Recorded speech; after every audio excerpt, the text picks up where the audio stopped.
Hello students, welcome back to our channel. இன்னைக்கு 12th Maths Unit 1ல application of matrix and determinantல exercise 1.1 பார்க்கலாம். Find 10th sum.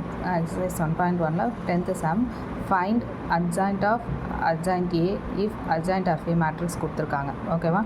So இப்போ என்ன பண்ணணும் அப்படின்னா first வந்து adjoint of ஏக்கு வந்து நம்ம எப்படி கண்டுபிடிப்போம், மேட்ரிக்ஸ் ஃபார்முலா எழுதியிருக்கோம். ஓகேவா?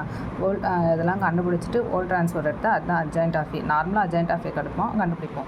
இங்கே ஏ கொடுத்து நம்ம adjoint of A கண்டுபிடிப்போம். இங்கே adjoint of A கொடுத்து adjoint of A கண்டுபிடிச்சிருக்காங்க. ஓகேவா? அவ்வளோதான்.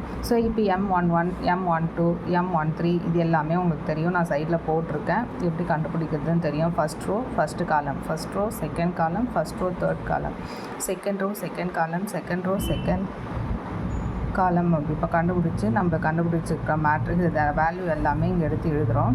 அப்புறம் வந்து ஓல்ட் டிரான்ஸ்போஸ் எடுத்தோம்னா அதுதான் adjoint of A. அவ்வளோதான் இந்த சம். தேங்க்யூ.